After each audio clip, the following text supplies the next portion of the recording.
This is just your weekly reminder that we post every Tuesday at 5 p.m. on Spotify, Apple Podcasts, and YouTube for the full video visuals. You can now follow us on Instagram, Twitter, TikTok, and Facebook at Nothing But Controversy. And if you just want a link to all of our social media platforms, go to our Instagram and go into our bio, and the link is there, and it'll give you the link tree to all of our links.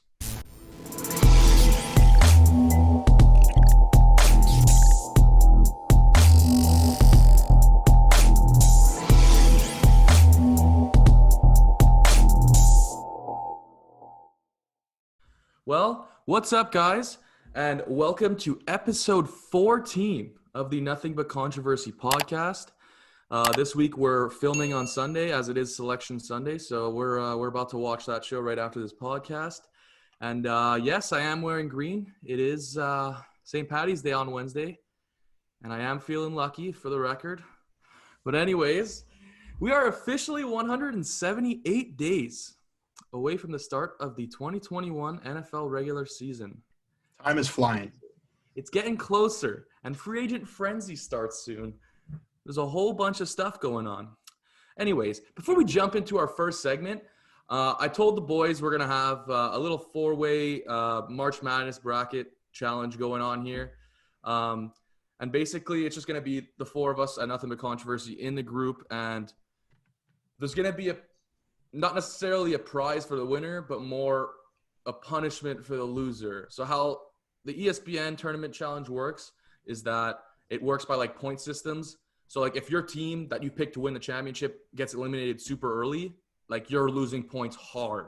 But every time like you go forward and your guys make it farther, you win points, if that makes sense. Like that's the way it works. So we're going to say the person with the least amount of points loses. And the punishment, these guys haven't heard the punishment yet. But the punishment for the loser is on any episode, like just one episode, that the winner chooses, the loser has to wear a jersey of the winner's favorite football team, or with a hat, whatever memorabilia you got to lend it to your guy. All right. And the loser's going to have to wear that during a whole podcast and feel the shame. And I would love to see like Cam win and Shane lose, or the opposite, just so I could see them wear the opposite team's memorabilia. That'd be mad joke. I was waiting for you to say like someone has to do a podcast shirtless or something. I'm like, fuck. All right, I like that. I'll do that. Yeah, fun fact, random fact. Last year in the first round, I predicted every game right except for two. I predicted every game right too because there was none. What? Okay, 2 years ago. Okay, I'm just joking. All right. So yeah, we'll go on to our first segment, and it's a segment we do every week, of course, and that is our question of the week.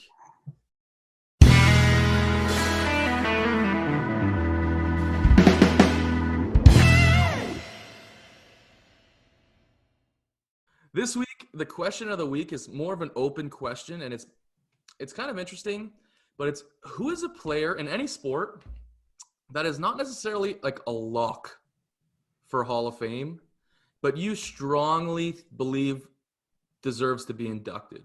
I'm going to go first, and I think you guys are going to like me for this because I am not a Toronto Raptors fan whatsoever. And to me, maybe you guys think he's a shoo-in Hall of Famer. I think he's like on the fence of being a Hall of Famer, but this is my case for him. To me, Kyle Lowry absolutely deserves to be in the Hall of Fame. Because he is the greatest Raptor of all time, in my opinion.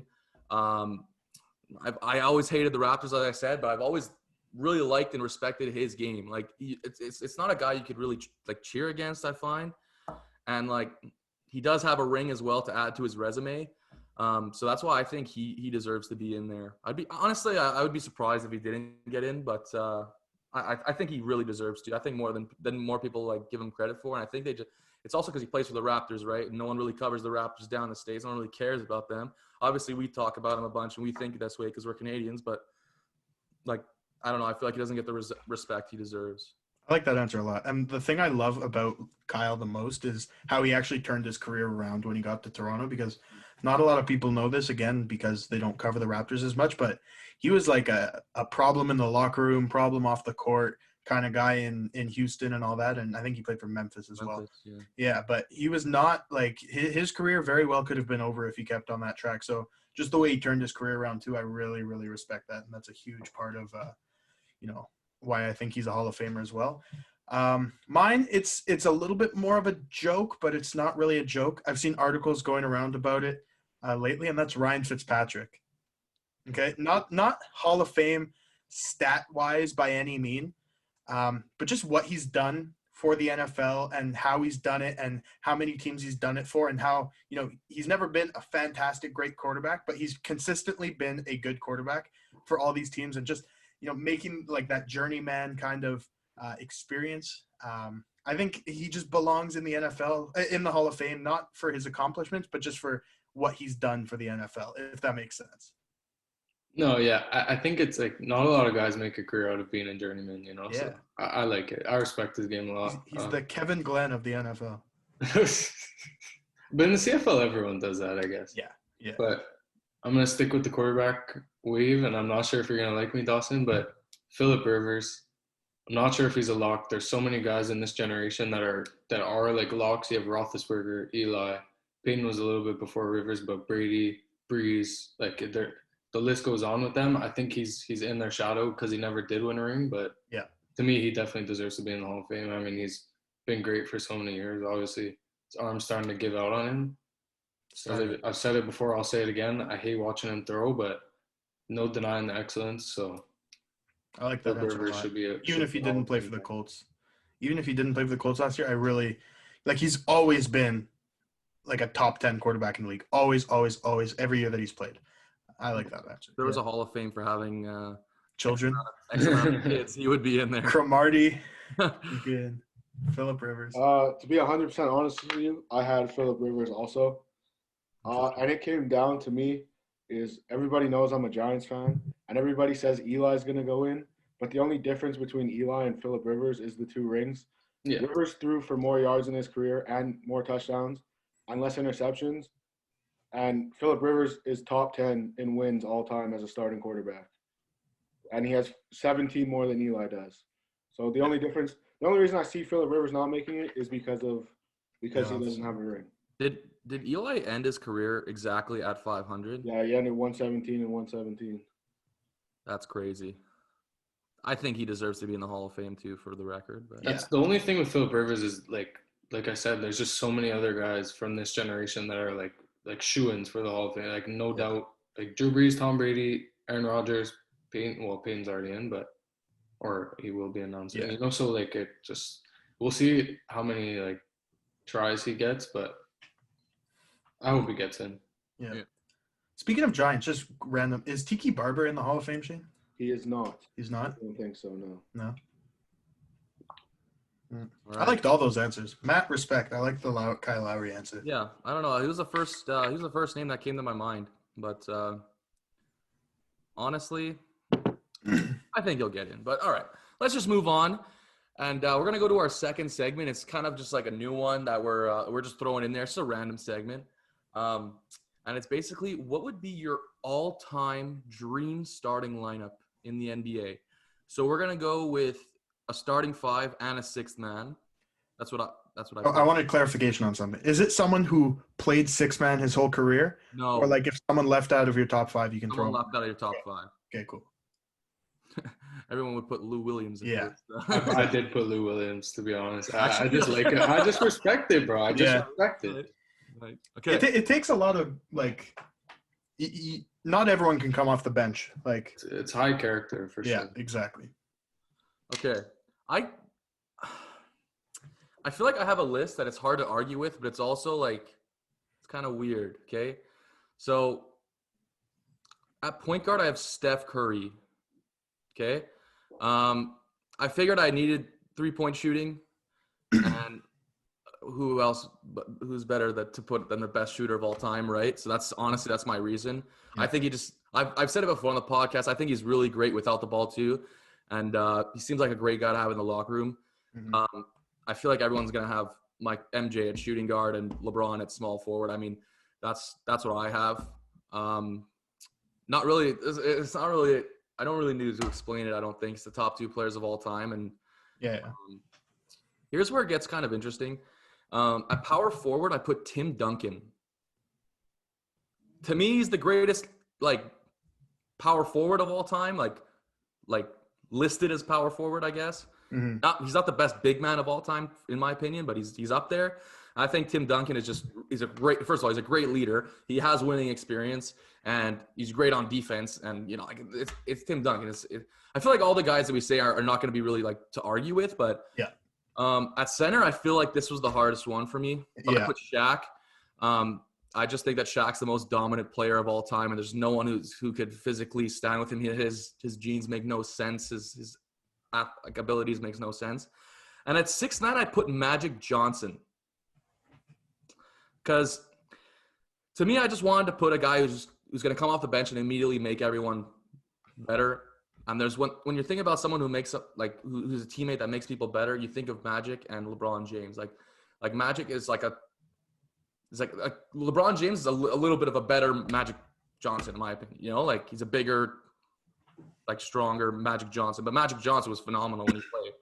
Like there was two guys I left off my list that I felt definitely needed to be mentioned. It was Larry Bird and Kevin Durant. Kevin Durant, to me, the greatest scorer of all time, and I didn't have a place where I could put him in, and that's why I left him off. Well, let's stop the Kobe slander right now. So I'm gonna go with my list. Steph Curry at point guard, like Matt said, nothing to add. The greatest shooter of all time. Amazing when he doesn't have the ball, always moving. Great leader, great guy.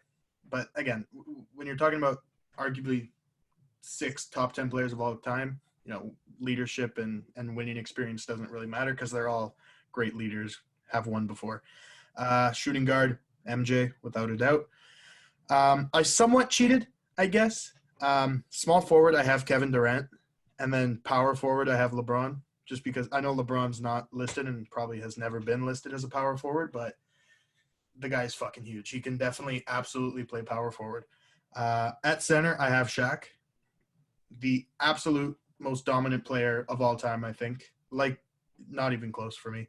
And then at 6 man, I have Kobe. Who better to lead an entire second unit, use that coming off the bench as a little anger boost for him, lead the second unit, compete with MJ, KD, Steph to jump into the starting lineup, I think he'd be a sweet 6 man, so I have Kobe as my 6 man. I would like to be there for that conversation when you tell Kobe he's coming off the bench. Yeah. I'm going to be honest, I completely forgot about Kobe. That's crazy. My bad. Not even in your honorable mentions. That's wild. That's what I meant. Like, I forgot about him. I know. I would have put him in there, I guess, but I stick by my 6 guys. All right. Mine's not terribly different from you guys. I have Steph at PG, Mike at shooting guard, obviously. At small forward, I have Braun. At power forward, I have KD. And center, I have Shaq. My 6'9" is Lou Will, just because I respect the shit. I just respect it that he's made a career out of doing it. Yeah. Rename the award after him. But yeah, honorable mention to all those guys that we all mentioned too. This was hard for me, honestly. Like I think, yeah. Like I'll wait for Shane to go, but I wonder if we asked like 35-year-olds and 40-year-olds how much different their answers would be. For sure.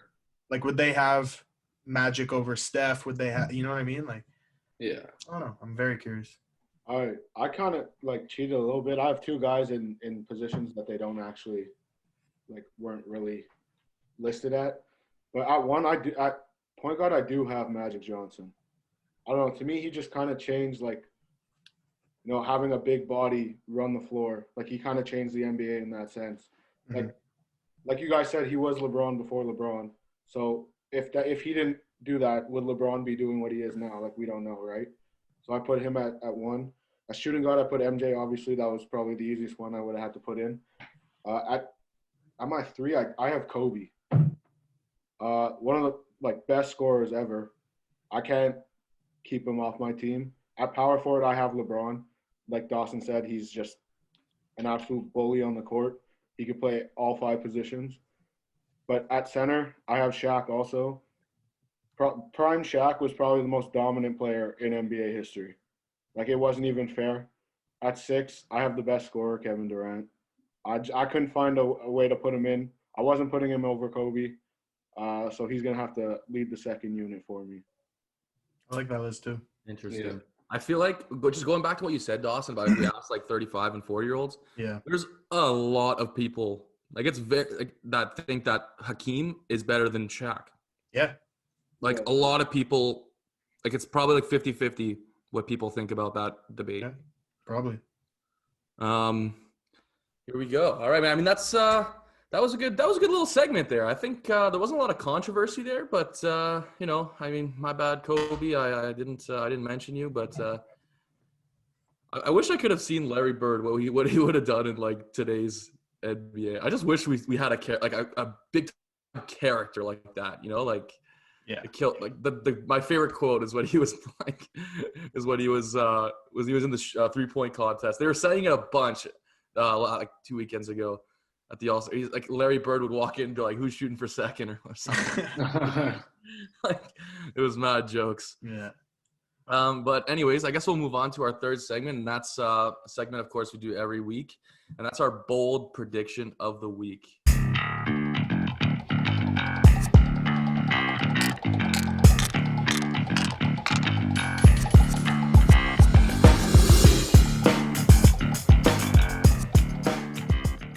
All right, so this week my bold prediction is I'm pulling a page out of Shaner's book and pulling a future bold prediction. Now that we know that Cam Newton is going back to the Patriots, my bold prediction is that he is going to lead them to the playoffs as a wild card. I don't think it's bold. I do think it's bold as well. I think that's bold. It's not my lock of the week. It is a bold prediction, though. They do have $60 million cap. I could definitely see it happening. Put some respect on my boy's name. Yeah, easily. Okay, I like that one. Actually, I don't like that one, but because fuck the Patriots. But I'm going against the team that serviced me great last week for my lock of the week, the Colorado Avalanche. Ooh. Today, if you're listening on Tuesday, March 16th, the Avalanche play the Anaheim Ducks. I think the Ducks beat the Avalanche. That's all I got. Fair enough. I mean, weirder things have happened. We'll see. Did not like sweating out the lock last week after missing on like 3 in a row. No, Dawson's bold prediction was 1 game too early. I don't know if there's an unwritten rule that we can't ride our same one out 2 weeks in a row, but I'm doing it anyways. Zach Ertz will be traded this week. The Eagles said they're not letting him. They said they're not letting him go, so he's gonna get traded. I think reports came out that said he's getting antsy to get out of there. So, what do you think he'll be traded for? What do you think he'll be traded for? They said so. The Eagles were looking for a 3 or a 4, and no one's budging on that. So probably a 5. Hopefully a 5. I would give a 5th.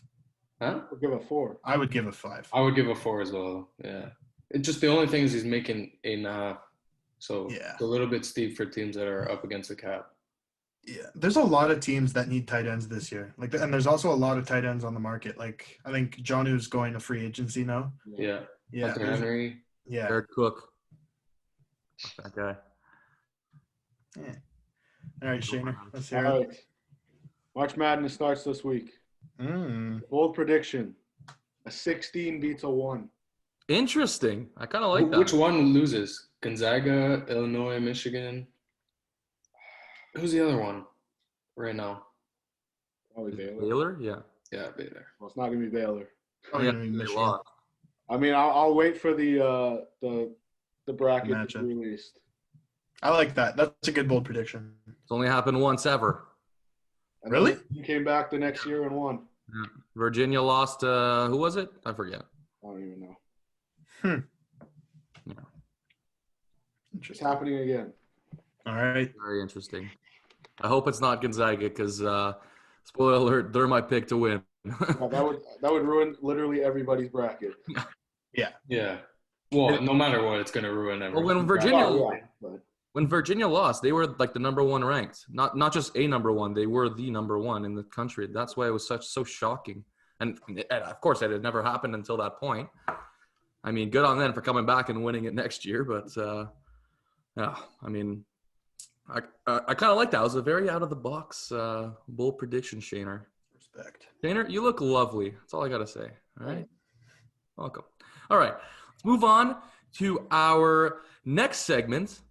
And that's a segment that we have done a couple times, and we started doing it differently where we'd add polls to our Instagram page. And it's this or that.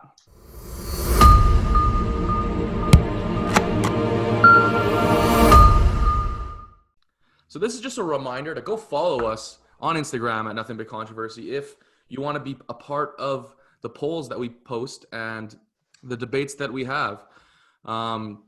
We now tell you what the public said and how they voted on the specific topics that we did. This week we did two different types of conversations. The first conversation was, will these players start the season on their teams that they are now or another team? And then the other one was, are these teams contenders or pretenders for the Super Bowl? So the first one, will Odell, there's your test from Dawson. Will Odell Beckham Jr. start the season as a Cleveland Brown or other? For the record, the public said 86% are voting with Odell sticking with the Browns. 14% other. 3, 2, 1, raise him. Interesting. Okay, so Wow. I have myself and Dawson have the Browns. Cam and Shane have other. To me, this is purely, if I was the GM for the Browns, I'd want to keep him. Just because I think you got to give him at least another year to come back. And I just can't stand the stigma that some people are saying that Odell makes teams worse because of his personality. I hate that because to me, Odell Beckham Jr., when healthy, is a top 7 receiver in this league. He is so explosive. When he played with, he was literally the NFL 5 years ago. He was the only, one-handed catches. People literally say, I just Odell'd that. You know, and to me, You've only heard that once. It was Mossed and Odell'd. Yeah, and it's just, if to me, the only way he leaves if he wants out, in my opinion, that's the only way I would let him go. I would 100% keep him, let him come back healthy because he's going to be hungry on an already pretty decently talented Browns team. So I don't know. I would keep him. Look, I have a message for someone in the NFL, and that message is Tom Brady. Brady, I was just coming around and starting to like you again, or not like you again, like you for the first time. And then you go and you pull this shit that you want Odell Beckham Jr. on your team with Chris Godwin, Mike Evans, maybe Antonio Brown, and of a Super Bowl roster, you want to add Odell Beckham Jr. Tom Brady, please. You have the team around you right now to win. You don't need to build another superstar, super fucking team receiving squad. You don't need to, okay? Let other teams give you competition. Stop trying to force a championship on yourself. Go out, work like you've done for your 7 or 8 other Super Bowls, and just leave the team alone. You don't need Odell. You do not need Odell. Odell does not need you. Odell's going to stay with the Browns, and Tom Brady, you're back in my bad book. So thank you for that. Dawson was just looking for one minor excuse to put Brady back in his bad book. But come on. Okay. I don't think Odell's bad at all. I don't think he makes teams worse. I don't buy into any of that. What I will say is Baker Mayfield and that offense has looked dysfunctional when Odell is playing for them. It's unfortunate to say because he is amazing, and I do agree with you, Matt. He's top 10, maybe top 7. He's right there. He's one of the best receivers in the NFL. That being said, the Browns looked really good without him. And I'm not saying it's because he wasn't there, but I'm saying they got by without him. Donovan Peoples-Jones looks like he's going to be a solid number 2 for them. Jarvis Landry definitely isn't going anywhere. He's the leader of that team. So, and Odell's expensive too. Let's not forget that. The cap just dropped big time. There's going to be suitors for him. Tell me about it. And they need help on the defensive side of the ball. Nothing against Odell at all. Nothing against the Browns. I could see them parting ways. Okay, listen.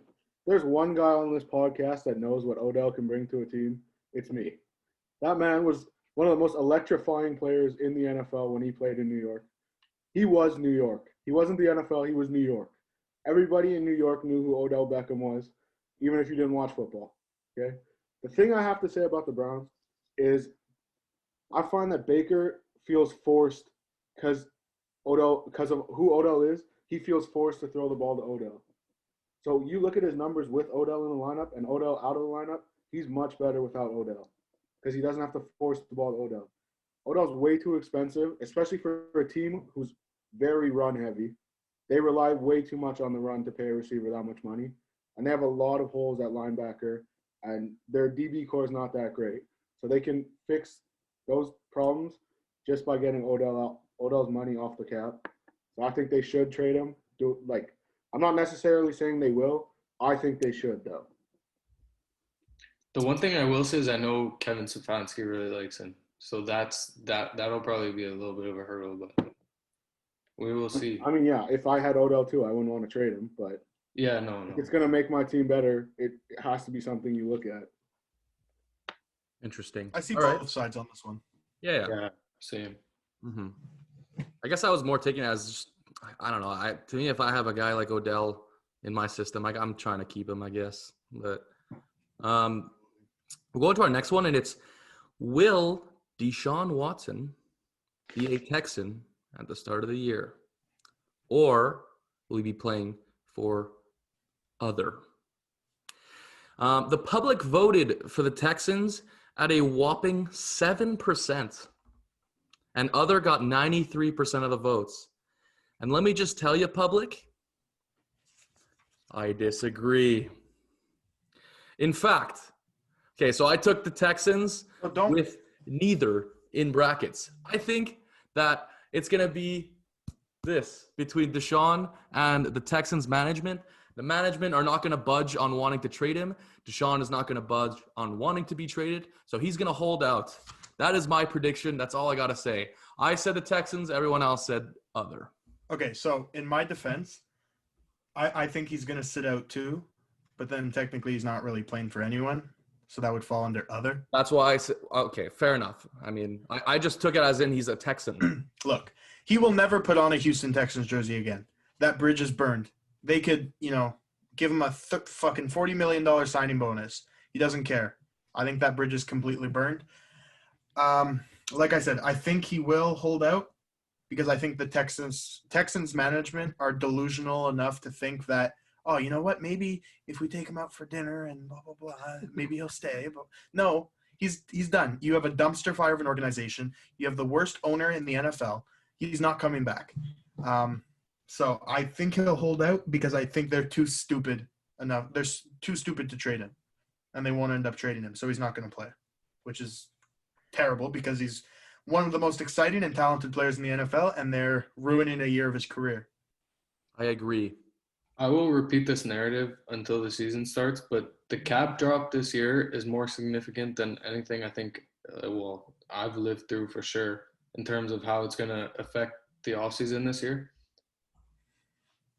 They're paying him like $36 million or something this year, and I know if they trade him, they don't completely get rid of that contract. But at some point, is it worth trying to make a point to Deshaun Watson or to the rest of the league about your organization and losing out on that much money? Because they can pretty much scrap it and try to rebuild from the ground up, get some picks back. Obviously, he'd return a lot. So to me, maybe it's more hopeful for me because I love Deshaun Watson and I hate the Texans, but they have to move him. It makes no sense that they're still in this situation. I agree with you. I'm hoping for him, but I'm also hoping that it gets in their head that they're wasting a bunch of money by trying to prove a stupid point. I agree with you. It's just I feel like when I say that he's not going to get traded, because I'm just banking on the fact that they're going to not going to get through their head that he doesn't want to be there. You know. But also I have a question. So if he holds out, they don't have to pay him though, right? No, they don't pay his game checks, but signing bonus. There's a bunch of he'll make some money, not all of it, but yeah. Okay, interesting. All right. Every year this happens. Every year a team falls in love with a prospect, and the prospect gets taken before them. There's going to be a team that wants Justin Fields or Trey Lance or something, and they're going to fall in love with that quarterback, and that quarterback's going to get taken before them. And then they're going to call Houston, and they're going to say, okay, let's go. Let's bust this out. What do you want? Let's figure this out because we need a quarterback. It happens every year at the draft. Someone gets traded because a team misses out on a guy that they wanted. I think that's going to happen at the draft this year. The Texans are just right now holding on to Deshaun Watson because they know eventually a team's going to be in a position that they get screwed over and they're going to have to give something up. So they're driving his price up right now by saying we're not going to trade him because teams are going to be like, hey, we need him. We got to give everything we have to get him. I think you're giving the Texans too much credit. Like, I don't think they're that smart. Like, I don't think they're that smart. I think, like, they can't make a decision in the 5-month offseason. How are they going to make a decision, like, in 3 minutes between picks? You know But what also, I mean? to me, like, I could definitely see that happening, Shane, like, for sure. I do agree with you. It happens every year. But the Texans are missing out on getting the first-rounders this year if they do that. And it's a You know good what I class. mean? Like, Listen, I never said they were smart. no, yeah. I'm not disagreeing with you, though, at all. But I'm just saying, if you're going to move him before the draft so you get one of your first-rounders back. If not two, you know, like. So I guess we're kind of taking it away, but they got a new GM too, eh? So like, let's see what he does. You know, like maybe he's Done some pretty solid moves so far. maybe he's gonna take that fire extinguisher behind me and spray the organization with it a bit, but you never know. But I don't know. I would love to see that happen. I love draft day trades. Draft day trades are Sick.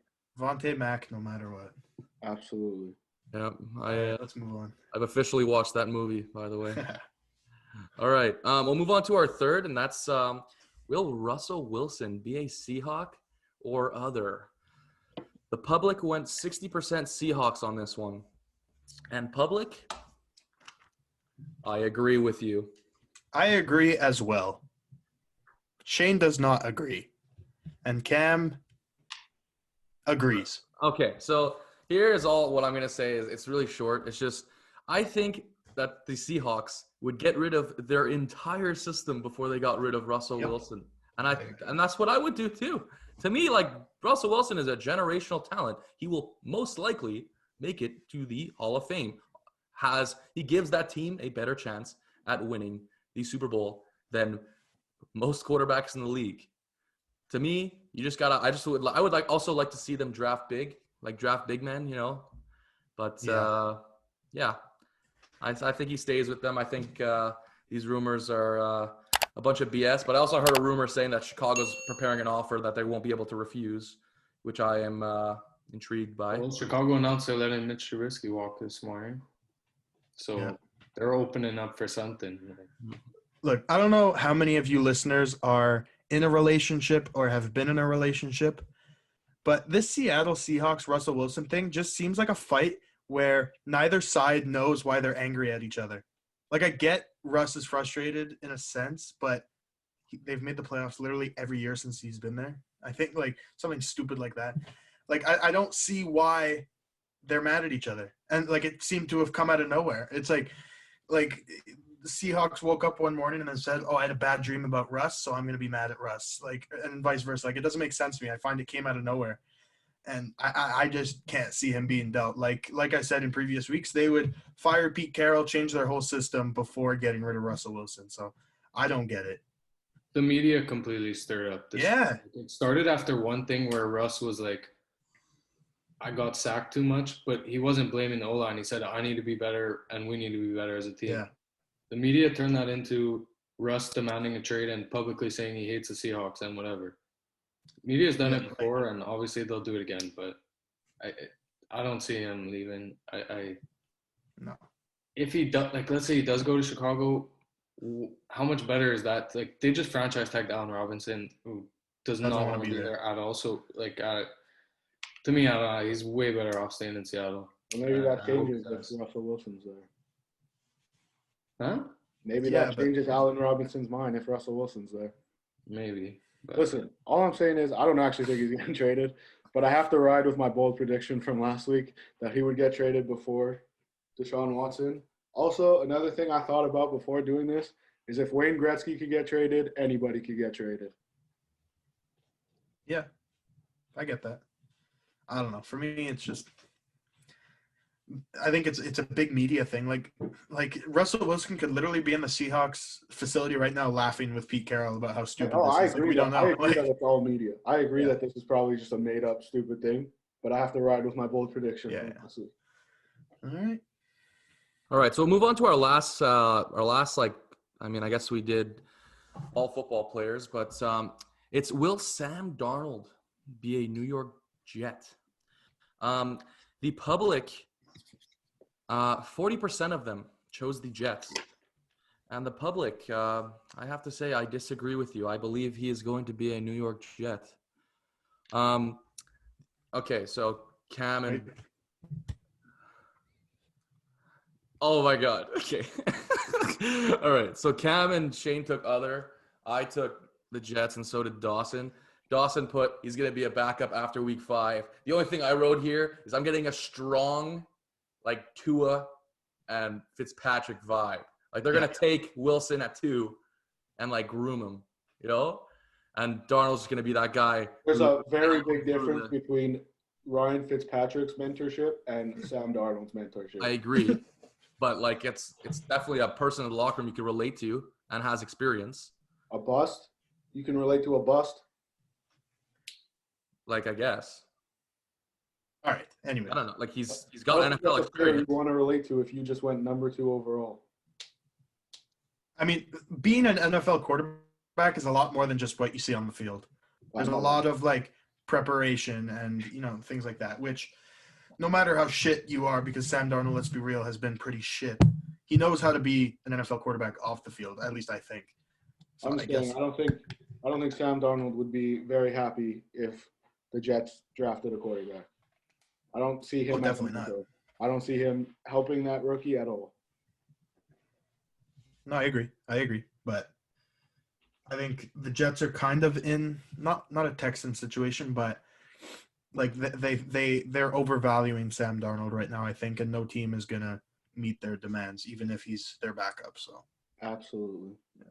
To me, first of all, a new head coach usually wants their own guy, which is why I definitely think they'll draft a guy as well, or trade for Deshaun or whatever, try and make a big splash. But too much cap, new head coach. I don't see him sticking around. I see it being a Josh Rosen thing, like right around draft time or maybe on draft day. Similar to what Shane said before, like it's going to be, okay, maybe Sam Darnold's not so bad after all. Yeah. But yeah, it's been a rough start to his career for him. I hope he gets like a spot. I don't think he's terrible. I don't think he's made some really flashy plays and he's played some very good games, but we'll see. He needs to land in a good spot. Look, coming from someone who didn't have a quarterback in not the majority of the offseason, but for a good part of this offseason, not having a quarterback really makes a lot of these available quarterbacks look better than they are. Like, I was like, fuck yeah, Sam Darnold, 12-4, we're going to go to the AFC Championship, you know what I mean? But it's not realistic. So some team is going to see Sam Darnold in some crazy, like, oh my God, he's our answer kind of light, and they might overpay for him. The Bears are going to completely swing and miss on Russ and Deshaun Watson, and Sam Darnold's going to be their plan C.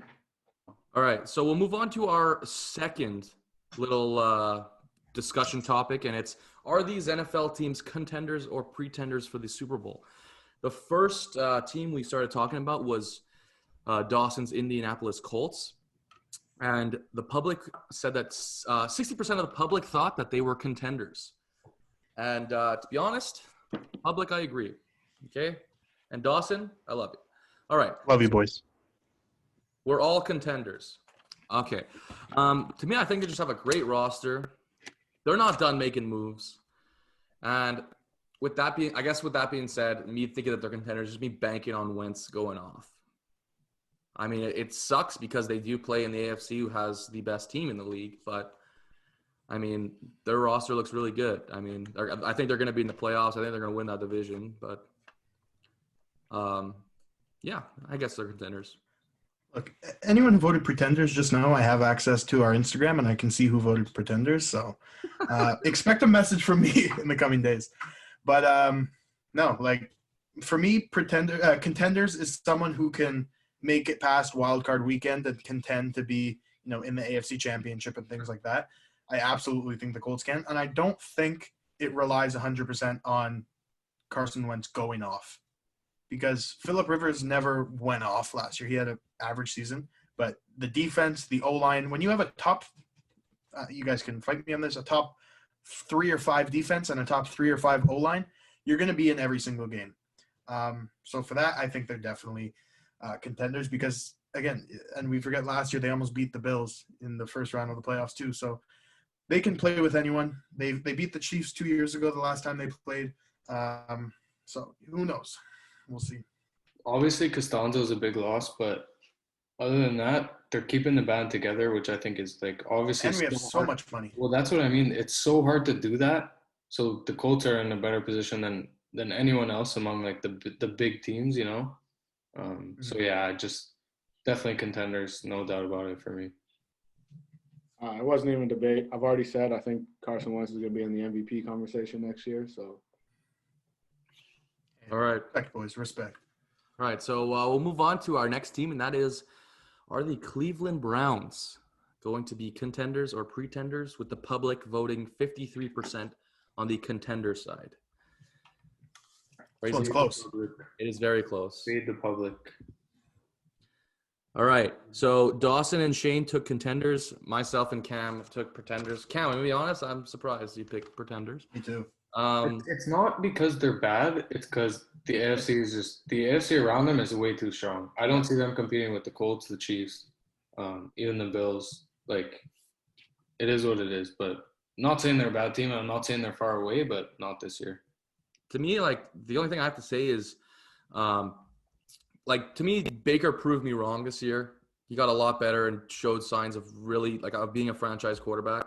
And I'm kind of with you, too. It's just, to me, I think they have good recipes for success. They have a great run game, to succeed in the playoffs, you need a great run game. They have one of the best. But, it's just, I think that there are better teams all around in the AFC, at least 3 off the top of my head. 4 actually now. But yeah, I mean, who knows? Maybe they could surprise, but right now I just have them at it as a pretender, and it's a close one. Okay, it's not like I'm thinking that they suck. They don't. I'm gonna let Shane do the majority of our team's arguing because he just knows sports better. But I think they'll win the division, and I think anytime you win the division, excluding the NFC East, you're a contender in a sense. So that's the reason I have them as a contender. I think that I don't know what the Steelers are going to do this year, and I think they'll be better than the Ravens.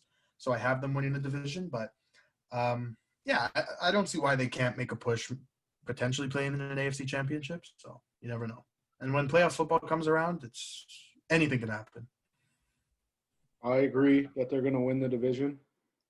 The reason I have them on the contenders is because I think they're on the rising, and based on the moves that the Chiefs have made this offseason, apparently they watched that Super Bowl and watched Patrick Mahomes run for his life and said, hey, let's just cut our whole O-line. They said, hey, that looks good. Yeah, exactly. So until Patrick Mahomes gets an O-line, they're still contenders, obviously, but there's room now more than ever for other teams to come in and be contenders. I'll go back on what you said about that division in a sec, because we're going to be talking about Baltimore later, so I'll leave that for later. But we'll go to our third team, and it's Seattle. And the public went with 53% pretenders. I said contenders. All right, so I said they're contenders. Dawson, Cam, and Shane all said pretenders. So what I'm going to say, okay, is I just want them to get a better O-line, because I think that Russ has been running for his life. But I think that Russ is going to – I mean, I already said it. He's going to stay with the Seahawks. And I think any team with Russ has a chance at winning playoff games. And their receiving core is retarded. Like, DK and Lockett are disgusting. Mm-hmm. But like I said before, I'd like to see them draft some big men. But the only thing is they play, in my opinion, the hardest division in football now. But yeah, I'm not mad that you guys said pretenders, though. I don't know. I think they could contend. I think they could contend with anyone, honestly. So that's why I said it. The only reason I had pretenders is, like, if they were a superstar team and they played in that division, then yeah. But they're an above-average team that are playing above-average teams 4 times a year, like twice a year each, so 4 games a year. So that's good. Like, that's a tough schedule already. Yeah, and the receiving core is amazing, but the team was never in sync, right? The first half of the season, the offense was incredible and the defense sucked. Yeah. And then the second half of the season, the offense was sucked and the defense was great. Like, if they can come and play at the same time together, great, then yeah. But there was never a sync last year with the Seahawks where they were on all game. You know what I mean? Both sides of the ball too. So that's why I have them pretenders. If they were in a weaker division, I would probably have them contenders. But again, just 4 games a year against the Cardinals and the Rams is tough. Yeah, I agree with you guys, and well, with Dawson especially. But to me, Seattle has the oldest superstars in a division full of young superstars. You know, obviously other than DK Metcalf, but like Bobby Wagner's getting up there.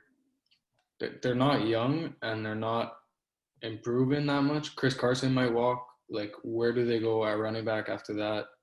Like, so I don't know. Plus, that division's only getting better. The Niners should be good again next year, depending on where they go at quarterback as well. So, yeah, I have them as pretenders. All right, I'm going to say something that's probably going to get a lot of heat. If Russell Wilson didn't play for the Seahawks, they'd be drafting in the top 10 every year. I don't think their team is good. They're, like you said, they're just not – maybe on paper they have a pretty solid roster, but they just – every year it just seems that they don't play – like, every year it seems like the offense is on and the defense is off, or the defense is on and the offense is off. It's like that every year. It wasn't just last year. Now they just let their number one corner, Shaquille Griffin, walk. So their defense isn't going to get better unless they find a corner to replace that. I don't know what their cap situation is, but right now, to me, they're the third best team in that division. We're a long way away from the Legion of Boom, and it's sad. Yeah. They're the third best team in the division, and that's me saying because Jimmy Garoppolo is the 49ers quarterback. If they improve that, then to me, then I forgot the 49ers were there too. Holy shit. Then to me, the Seahawks might be the worst team in that division. Yeah, especially if they lose Russ too. Like, yeah. Okay, we'll move on to our last topic of the day, and that's the Baltimore Ravens being contenders or pretenders. The public said 56% of the public said that they are contenders, and I'm fading the public. All right, so it's the opposite now. So Dawson and Shane. I love being on Shane's team. Why? Dawson and Shane, you know your shit. Took pretenders. Myself and Cam took contenders. I think they're gonna win the division. Like, you guys think the Browns are gonna win the division. I think Baltimore's gonna win the division. I've said it in previous podcasts. When Lamar Jackson is playing at his best, he is the most unstoppable player in the NFL. I think they showed last year their defense was disgusting, and they showed last year that they could compete with anyone. They just laid a goose egg in the playoffs, which I guess hurts my argument. But I think they're a better team than Cleveland. I think they're in the second best division in football. And that's why it's just it will hurt their chance. But I also think, like, if you come out on top out of that division, like, you're looking golden, and it's not like you've been breezing through a season, you know. Look, this might get some heat, but I think the Baltimore Ravens are the 6th best team in the AFC. I think the Titans are better than the Ravens. I think the Browns are better than the Ravens. I think the Colts are better than the Ravens. I think the Chiefs are better than the Ravens, and I think the Bills are better than the Ravens. Look, I'm a huge Lamar guy, but they've known for 2 or 3 years that they need to get him more help, more weapons, and they just haven't. I don't know why, but they just haven't. So what's leading me to believe that they're going to do it this offseason? Like, they haven't. They have more money though. They have more money, and they're but, I don't know, like that. I don't know. I'm banking on. He just won them their first playoff game. Like, he just solidified himself in Baltimore. Again, the media has roles every year, every offseason. Yeah. And so you think, okay. Everywhere you see Baltimore needs a receiver. Baltimore needs a receiver. There's a bunch of big-name guys in free agency this year. Yeah. Baltimore needs to break the bank, get a receiver for Lamar Jackson, and then I'm just banking on the fact that they will get a speedy, like Will Fuller, or one of those, like, one of those guys who will come in and have it, like, make a huge impact on the game. Yeah. So do you think got to step it up too? But yeah, do you think the Ravens didn't make a move for a big name receiver because they weren't sure if Lamar was their guy, so they needed to like wait out and see? I'm not necessarily saying that, but I think they thought they were fine without Yeah. a receiver clearly. Yeah. Which I think they thought Marquise Brown was going to improve a lot. I think maybe they thought Lamar Jackson was like more of a passer than he's turning out to be, if you know what I mean. Like he led the league in touchdowns 2 years ago, so why get a receiver for him if he's putting up numbers like that? Yeah. And then this year with the lack of receivers, it hurt him. So now it's time to turn that around. But yeah, like Matt said, the defense is absolutely insane. And I do think they're just missing like a young back. J.K. Dobbins coming in. J.K. Dobbins is good. So they're really, to me, they very possibly be one good receiver away from taking that next step. Like another thing I always say is you need a good running game for a playoff push. I think they had the number one run offense in the league this year. I mean, obviously they have Lamar Jackson who's running a lot, but like that, I mean, that's going to help you in the playoffs, I guess. And let's not forget they're trading Orlando Brown too, which doesn't necessarily hurt them because they played pretty well without him. But Orlando Brown's still going to return a lot, and it's clearing a good amount of cap too. So to me, Orlando Brown played the whole year. It was Ronnie Stanley that was hurt. Okay, yeah, so Orlando Brown's left tackle now. Yeah. Okay, whatever. So whatever. Yeah. They're losing the tackle. He's gonna return a lot and money picks, maybe a player. Yeah, I think the AFC is so good that like 4, 5, 6, 7 are like a toss up, or even 3. Like 3, 4, 5, 6, 7 are a toss up. So I disagree with you. Well, I agree with that premise, but I think that the Baltimore's at 4. I have the Colts at 3 as well, for the record. Yeah. Well, I mean, we'll see. All right. I'm not going to touch on any hypotheticals that might happen this week. I'm going to touch on the Ravens roster as they have it right now. They rely too heavily on Lamar Jackson, and it just seems every offseason they focus too much on the defense and just kind of forget about the offense. I understand defense wins championships, but at a certain point, you have to get – like you invested all this time into Lamar Jackson and trying to build a team around him, but you're not giving him the main weapon to succeed. You're basically saying we're going to run the ball more than 50% of the time, and then we're going to hope our defense holds you to less than 20 points. Like to me, that's not a recipe for success. So like I said, I'm not going to touch on the hypotheticals. If they get Kenny Golladay, if they get A-Rob or whatever happens this week happens. But right now, you're asking me this question today. I'm answering with the roster they have. They're a pretender to me. That's all business. All business. That's why I love having Shane on my team. I just don't think like Cleveland's defense is so horrible to me right now. It's Myles Garrett calls it a career. Huh? Breeze calls it a career. Yeah, I was gonna say we have breaking news. 15 years. 15 years exactly, which is why he waited. This is not goodbye, rather a new beginning. No, it's goodbye. Tell that to Matt. I think Matt's going to cry. Hold on. Let's just take a moment. Oh, man. So March 14th, 06, he signed with the Saints. March 14th, 2021, he calls it a career. 15 years exactly. So everyone was like, why was he waiting? Why is he waiting? What's the holdup? He wanted to do it 15 years to the day.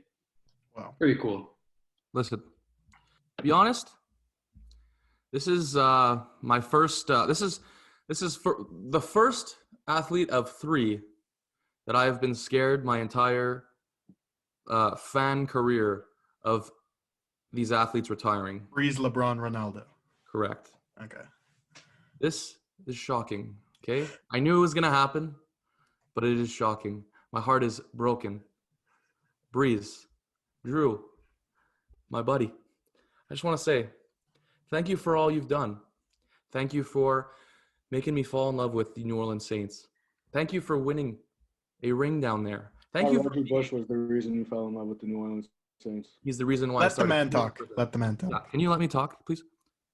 Reggie Bush is the reason why I started watching the Saints. Drew Brees made me fall in love with the Saints. Drew Brees, thank you for being one of the best pros in all of athletic history. Thank you for being such a great person on and off the field. Thank you for being such a lovable guy that I could cheer for. And thank you for being you. I will hold you in my heart forever. I have you in my list of top 3 quarterbacks of all time.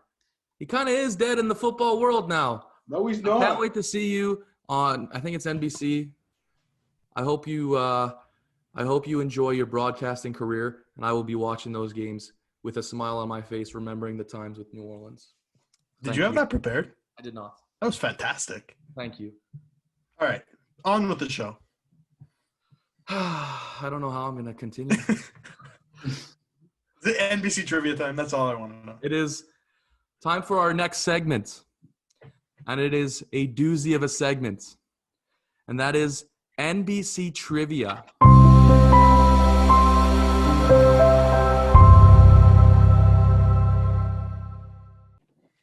Just a reminder, we are welcoming back this man who's holding up 2 fingers as our defending, 2-time reigning and defending NBC trivia champion.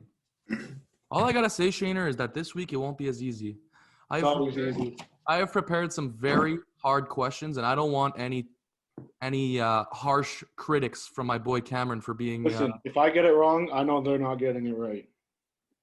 Interesting. Oh, that's a lot of talk, Shane. Interesting. That's a lot of talk. I've backed it up the last 2 weeks. Let's go. All right. So as usual, we will have 9 questions: 3 NBA, 3 NFL, and 3 NHL questions. Is there any chance we can't end it? We can end it with like NFL, because like ending it with NHL kind of kills me. Sure. All right. You want to start with NHL? I don't care. All right. We'll start with NHL. All right. So the first 2 questions are about all-time accolades. Okay? So we know that goals and points, number 1 on that list is Wayne Gretzky, correct? Yeah. When it comes to total points, who is number 2 on that list?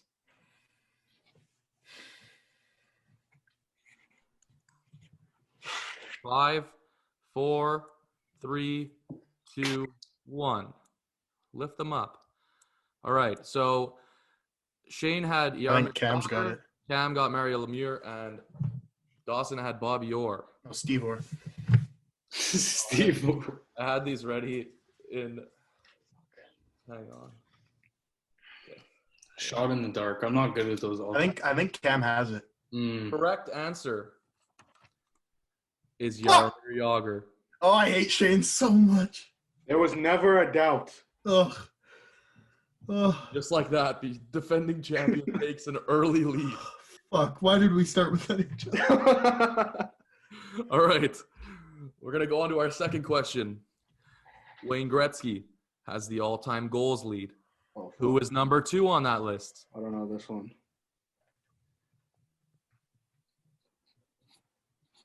This one's wrong, but it's fine. 5, 4, 3, 2, 1. Lift them. Not changing it. Not changing. All right. I'm not changing my answer. So Cam had Mario Lemieux, Shane had Hull, and Dawson had the Rocket. And I'm just going to go ahead and say you guys, all 3 of you guys got this wrong. Not surprised. This man had a hat trick named after him. I thought it was him, to be honest. Yeah. Gordie Howe is the correct answer with 801 total goals. Jaromir Jagr has 1,921 career points, for the record. All right, this is one that you probably don't know much about. So, great. When it comes to team, so any player on the team, okay, which team in the NHL has had the most players win the Hart Trophy? As a reminder, what's the Hart Trophy? MVP. When did the Hart? Do we know when the Hart Trophy became a thing? No, but it was like super old. Like it's super old. 5, 4, 3, 2, 1. That was my guess too, Shane. That was my first guess. So Shane took Edmonton, Cam took Pittsburgh, and Dawson took Montreal. I was gonna say Habs too, but I'm not sure. Wow. Hey, good answer. Fuck you, Shane. Good answer. Correct answer is the Montreal Canadiens with 16. Good answer. And just like that, we're back tied. I respect it. Like there's like a Dawson. There's a bunch of awards that are named after old Habs, so you know the awards are pretty old. Yeah. All right. I thought Edmonton was a very good guess, though. Okay. We're going to go on to NBA. First question in NBA. First of all, after the NHL round, Dawson and Shane are tied at 1. Cam has 0. NBA, first question. Which team drafted Kobe Bryant? Oh. 5, 4, 3, 2, 1.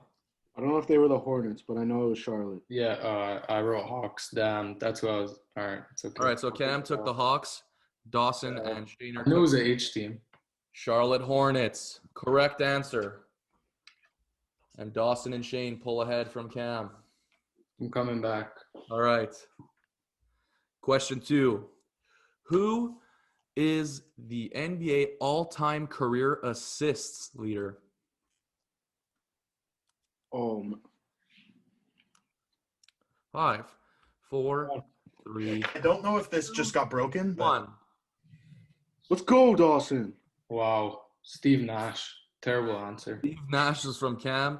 John Stockton from Very shot in the dark. Shaner and Dawson. It could very well be Jason Kidd, however. Oh, There we let's go. Is John Stockton with 15,806. Me and Dawson are just going toe to toe. That is a ridiculous number. that's crazy. I do believe that it is safe to say that Cameron is hurting. It's fine. All right. You know what? Technically, you're not mathematically eliminated. Nope. Dawson came for blood today. All right. Listen, last question in NBA. In terms of right now, who currently holds the worst record in the NBA this season? Oh, no. It's one of two. Yeah, I know. 5, 4, 3, 2, 1. All right. So It's between these two. It's but Dawson took Detroit.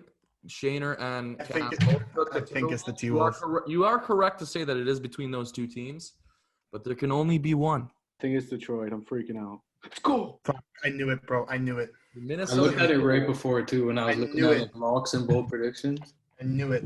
Minnesota Timberwolves are at 8-30. I believe the Pistons are at 10-28. Could be I wrong. knew it, man. Fuck. Shane got that right, and Cam is on the board. Look at that. And just like that, Shaner pulls ahead going into the NFL round. All right. I'm stressed. It's getting intense. Who led the league in sacks in 2020 and 2021? Oh my god. Like I know this one. just passed. Wait, I spelled it wrong. 5, How I Wrong. spelled it wrong. I'm 4, wrong. 3, If Shane spelled it wrong, then I'm wrong. 1. That's Oh, yeah. Aaron Donald from Dawson, TJ Watt from Cam, and Shaner. The That's correct 100%. answer Yeah. is TJ Watt. As Shane gets pulls this one, he ahead. locks it up. Look at that, Cam making a quick, a little comeback to try and lock up second place. To be fair, like the first half of this for me, like was guesses. So you know what? I'm happy Okay. to be on the board. That's all. So we know that Derrick Henry broke 2K and led the league in rushing yards. Who was second? In rushing yards? Yes, sir. This is a straight shot in the dark.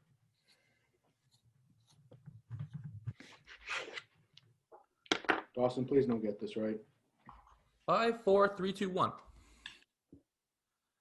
All three of you took Dalvin Cook. The correct answer.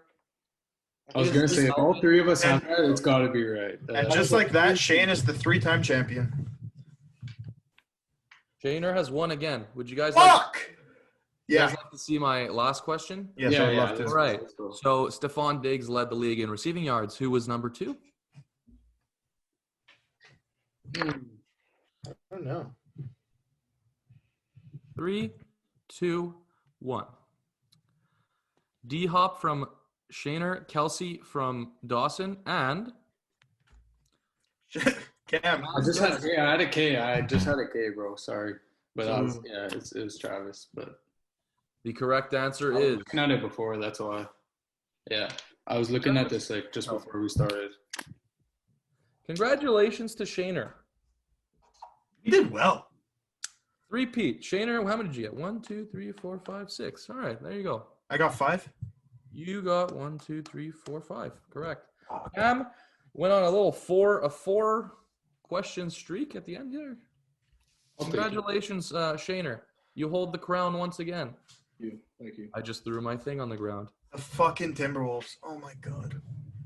Yeah. I've had a tiebreaker question for the past 2 weeks that has just not been used, and I will continue to have it. All right. I have to say the questions have got better. Well, like this is the best week of questions for sure. Like, cause like I don't know, I felt like I wanted to give you guys questions you could get. Like some questions, like I just didn't want it to be like no one was getting it right, and it's. No, I like a mix of like history and modern day stuff. You know, it's cool. I'm gonna be honest, finding these questions are very hard. Sometimes I just kind of have to be like, what did I ask last week? Okay, let me ask the second place in that question. All right, let's move on. We have 2 segments left, and this segment is everybody's favorite. And it is top 5.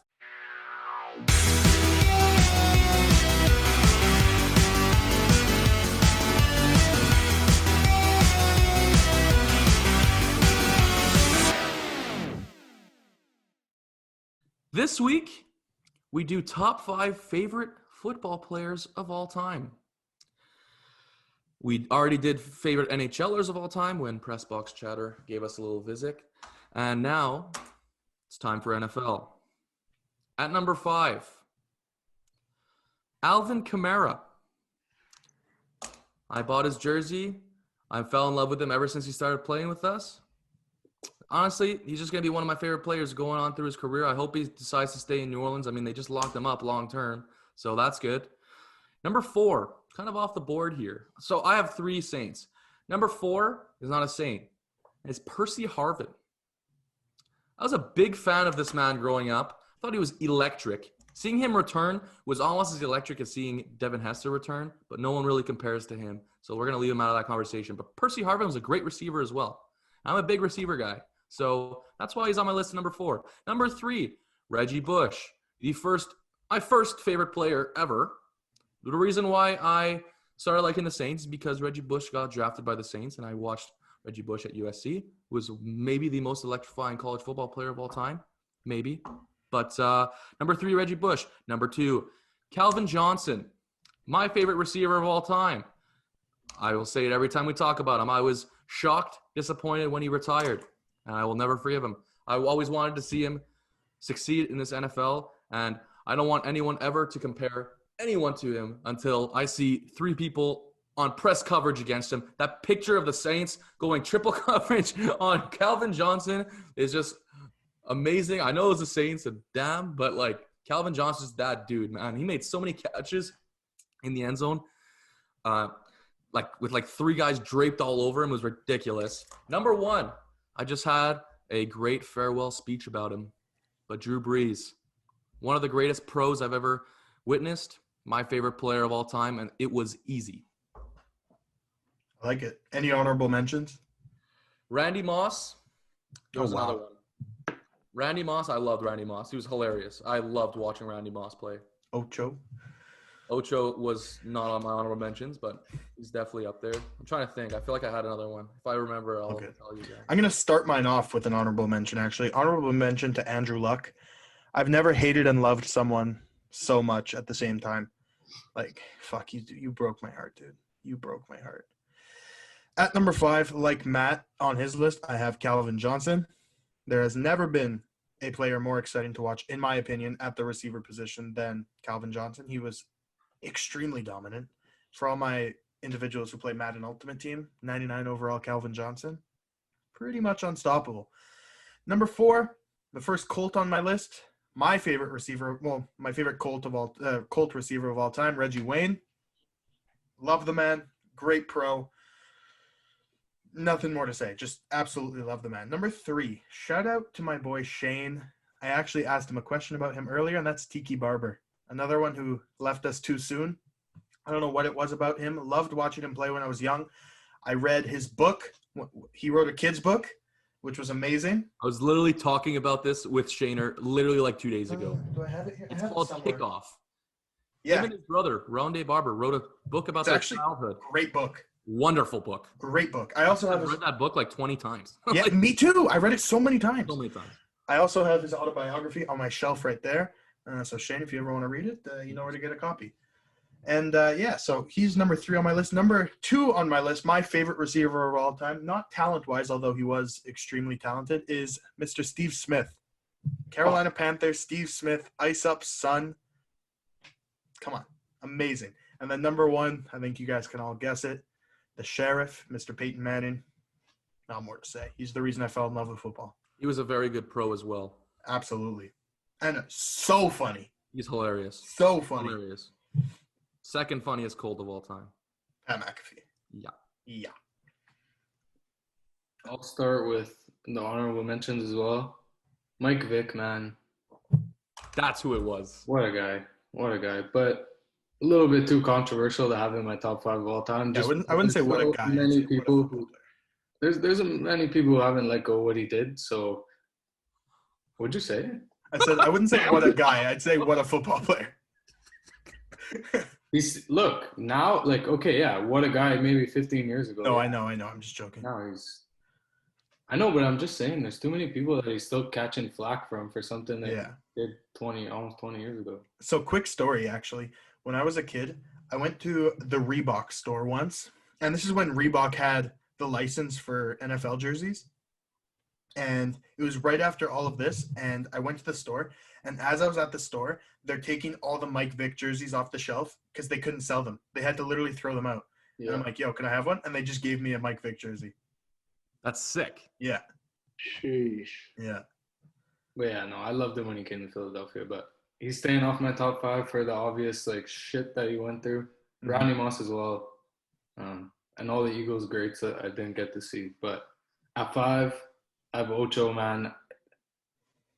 To me, like, just hilarious when he was in the league. He's still hilarious. He's on a great podcast with Brandon Marshall and a couple other guys as well. It's sick. But yeah, just he was just fun to watch. He just great character. So yeah, he's making my list. At 4, I know you guys are gonna hate this, but Tom Brady. As a quarterback, like when I was younger, always that's just one guy that I always look up to. Can I just say something? I remember one of my honorable mentions. It's Eli Manning for beating him twice. Yeah, no, that's a guy I looked up to when I was a kid, so he's there for me. Especially as a quarterback, I get that. Yeah, no, for sure. And then at number 3, I have Arian Foster. Bro, I was gonna put him on my list. I don't know what it is, but everyone you talk to that has, like, all people our age who watch football since we were young, all love Arian Foster. Arian Foster and Matt Forte. Oh, Matt Forte too. But it was disgusting. Yeah.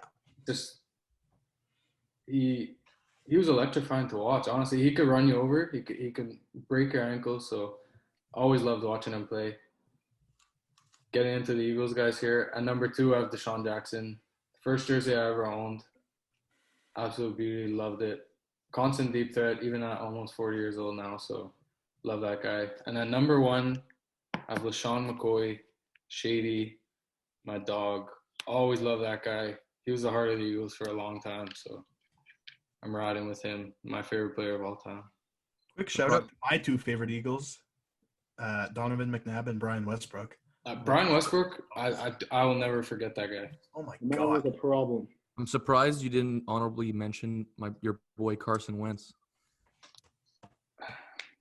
Dawson, your favorite Eagle of all time should be Carson Wentz. It's too facts. Right now, that's all. A little too early. The wound is still fresh. Yeah, I feel you. You're telling me my favorite player of all time just retired during this podcast. That's our clip of the week, by the way. 100%. 100%. All right. Honorable mention goes out to the fingerless wonder, JPP. Great man. I'll never forget that trade. I cried. I'm not going to lie. At 5, I got Bam Bam Cam Chancellor. Wow. The way this man used to hit people was electrifying. I used to watch Cam Chancellor's highlight tape once a day and twice before football games. At 4, not a lot of people know this guy, but my boy from Florida, Dante Fowler Jr. Loved watching him at Florida. He's a big reason why I love Florida. He hasn't really panned out, I'm not going to lie. He was the 3rd overall pick. Not really living up to the expectations, but we're getting there. At 3, my favorite Giant of all time, my boy, Salsa, Victor Cruz.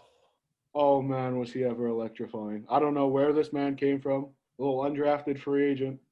He's tore up New York. I feel like he was the first player to like own a celebration. Yeah. You know? He owned the salsa. Like obviously when Gronk came around, I feel like the spike was already around. He started to own it, like the Gronk spike or whatever. But I feel like Victor Cruz came, everyone knew what he was gonna do when he scored. Absolutely. Even Deion Sanders, bro. Deion Sanders. Oh yeah, that's true. That's true. Bro. But that was only when he was super open And, not to score. I guess and LaDainian. up there. What'd you say? Sorry. And LT though. LT Yeah, had his celebration. At 2. My boy, who y'all said was a bold prediction this week, is not a bold prediction. Cam Newton, give my guy his respect. He's earned it.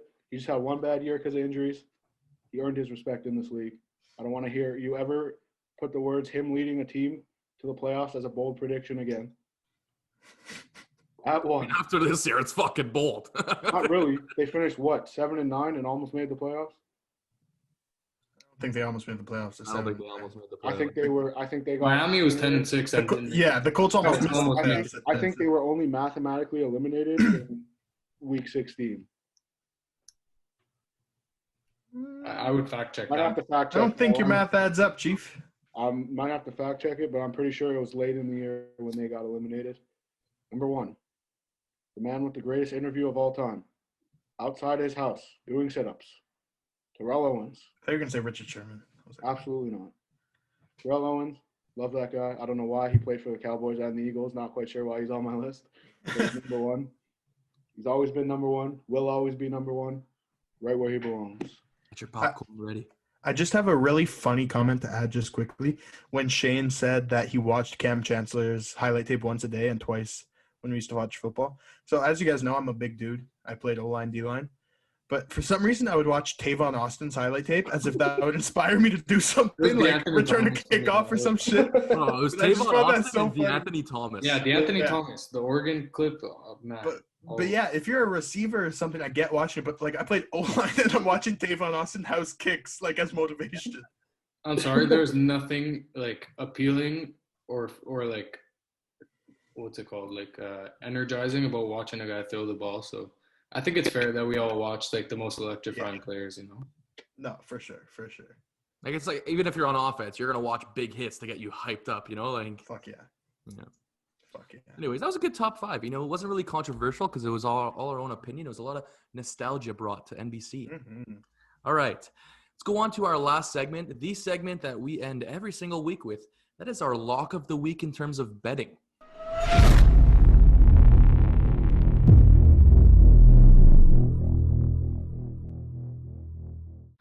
So this week I was the odd man out, and my lock hurt. Juventus somehow lost that game. Let me tell you, that was the most. They didn't lose that game. They lost on aggregate. Okay? They were down 1-0. Okay. They needed to score twice to get it to go to extra time. A guy on Porto gets a yellow card for a slide tackle, okay? 2 minutes later, Juventus gets called for a foul, and this guy was running up the field with the ball, and he got pissed, and he decided to smash the ball, kick the ball as far as he could. If you kick the ball, away out of frustration, it's an automatic yellow card. So this guy gets a second yellow and goes off with a red card, correct? Right away, Juventus scores twice, and then they send it to extra time. They were up 2-1 in that game in the 66th minute. They had 24 minutes with 11 versus 10 men to win that game. Then they went to extra time. And somehow, let in a goal and lost the tie. I've never had such a whirlwind of an experience watching a Champions League game. Shaner was there. I was just screaming every 2 seconds. Bro, I was just trying to make food, and this man was screaming. I don't understand. Next Anyways, time my I'm gonna lock try- misses, which it inevitably will, I guarantee you guys I will have a full game recap down to the details. Okay, I promise. I promise. All right. My lock of the week this week is that Thursday, March 18th, the Lakers will beat the Charlotte Hornets. I like that one. So my lock hit last week. Me and Cam had to sweat out our locks. I'll let him talk about it a little bit, but we had to sweat out our locks to go 3-1 and carry Matt this week. But my lock this week comes on Wednesday, March 17th. Sticking with hockey, and I have the Vegas Golden Knights. Oh, we have a lock unity. Lock unity? Let's go. The Vegas Golden Knights beating the San Jose Sharks. Yeah, I'm with you there. No doubt about it. Lock it up. Hopefully no overtime this time, though. Yeah. But I did not enjoy watching it. I couldn't even find it on TV, and I didn't feel like looking for a stream, so I was updating on the Score app, Yeah. just waiting for it. I saw the Tampa tied it in the third, and I was like, okay. And it went to overtime, and the clock was slowly going down, and I was like, oh. And they ended up winning, so thank God. But yeah, I got Vegas on Wednesday as well. Let's go. Ladies and gentlemen, I am extremely hot right now. 3 for 3. Always hot, Shane. This guy's hot in his locks. Always This guy's hot in trivia. This guy's just on freaking This guy's hot fire in real right life. Absolutely. So the point of lock of the week is to make some money. I didn't hear what Dawson just said. now. He said I he's said you're hot in real life. Thank you. Point of lock of the week is to win some money, and I'm the guy that you should be riding with because I'm the guy that keeps carrying this team. We are filming on Sunday this week instead of Monday. So I don't know what the bracket looks like yet, but Baylor will win their first game. I don't care who they're playing. Baylor, lock of the week, book it. They have a play-in team right now as we speak. There you go. They're going to beat them. I don't Like care it. who they play. They can play Gonzaga. My lock of the week is Baylor. Whoa. You like Baylor that much? I do. I It do looks know. like it's going to be Oral Roberts. That's who I have right now as the Who the hell 16 is in that. that? No idea. Oral? Doesn't it only start at 6? Hmm? Doesn't Selection Sunday only start in 15 minutes? Yeah, but Already start? the guys who put it out basically have it. They get it down to 1 or 2 teams every year, pretty much. Okay. Okay. Anyways, that does All right. it. Let's go 4 for 4 this week, boys. Yeah. Yeah, let's go. Let's go. It's enough. All right. Listen, that does it for episode 14 of the Nothing But Controversy podcast. Once again, quick reminder. We post every Tuesday at 5 on Spotify, Apple Music, and if you'd like to see the entire YouTube visual with our reactions and our papers when we play games on the podcast, go to YouTube at Nothing But Controversy. Go follow us on social media platforms like Instagram, Facebook, Twitter, TikTok, stuff like that at Nothing But Controversy. And if you'd like a link to all of those links, go click that link in our bio on Instagram. Thank you and have yourself a wonderful week. Love you all.